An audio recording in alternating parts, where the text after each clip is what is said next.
Those who hate the free and democratic state of Israel have dreamed up yet another way to try to destroy it. It has an innocuous name, but not an innocuous purpose. It's called the BDS movement. The initials stand for boycott, divest, and sanction.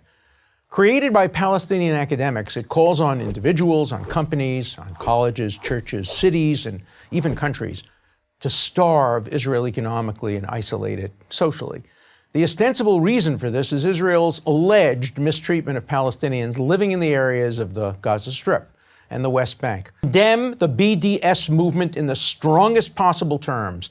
Anyone who has any interest in creating a climate for peace in the Middle East should also condemn the BDS movement, as should anyone who simply understands the immorality of singling out Israel of all the world's countries for economic strangulation. Here's why. First, the BDS movement ignores historical reality. You don't have to delve too deeply into late 20th century history to learn that Israel gained control over the West Bank only after it had been attacked by Jordan in the 1967 Six-Day War. No attack by Jordan, no Israel in the West Bank. It's as simple as that. Furthermore, Israel, on at least two separate occasions, most recently in both 2000 and 2008, has tried to give almost all of the land it acquired in 1967 in the West Bank back to the Palestinians. It's the Palestinians who've rejected each of these offers. In other words, there's no need for the BDS movement, since Israel wants to give the Palestinians their own country. Israel only asks to be able to live in peace in return. Second, the BDS movement ignores current reality. Israel is one of the freest countries in the world, and by far the freest in the Middle East, an area where there's precious little freedom. In a world full of human rights violators of the most blatant kind, why would you want to boycott a country that has a boisterous free press, is a model of women's and gay rights, and whose Arab citizens, 1/5 of the country, are the freest in the Arab world? Let me repeat, the Arab citizens of Israel, who make up 1/5 of Israel's population, are freer than all Arabs living in Arab countries around the world. Now, the common sense principle of human rights is deal with the worst first. By this principle, there should be BDS movements against North Korea, against Syria, against Sudan, or a dozen other countries.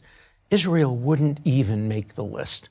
Of course, Israel has flaws, but like all vibrant democracies with regular elections and functioning courts of law, it makes a constant effort to correct them.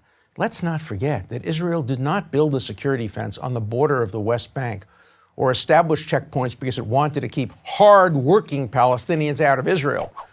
It did these things because it wanted to keep terrorists out of Israel after enduring years of horrific suicide bombings following the peace talks that the Palestinians rejected in 2000. Third, the BDS movement makes peace much less likely. Why? Because the Palestinians, if they believe that the BDS movement can strangle Israel economically and make it an international pariah, why should they ever negotiate? Why not just wait until Israel has no choice but to capitulate? But the BDS movement doesn't just hurt Israel, it hurts everyone. Israeli scientists and engineers are leading innovators in the fields of medical technology, in the fields of renewable energy, water conservation. The BDS movement wants to keep these scientists, as well as Israeli historians and other academics, from sharing their innovations and their knowledge and their insights with the world, with you. But the BDS activists don't care about helping the world. They care about hurting Israel.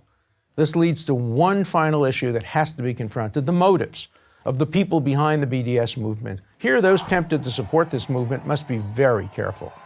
The leaders of the BDS movement have no interest in a two-state solution. They reject the concept of Israel as the nation state of the Jewish people. The BDS movement deliberately fools people. It claims to be opposed only to Israel's settlement policy, when in fact it's opposed to Israel's very existence. You may have sympathy for the Palestinians and wish to help them. I share that sympathy. But by aligning yourself with the BDS movement, you are aligning yourself with people who don't want to see both sides thrive. They want to see one side, Israel, destroyed. They don't merely want to see a change in policy. They want to see an end to the nation state of the Jewish people. Do you want to spend your time and moral energy supporting such a cause? For decent people, the answer is no.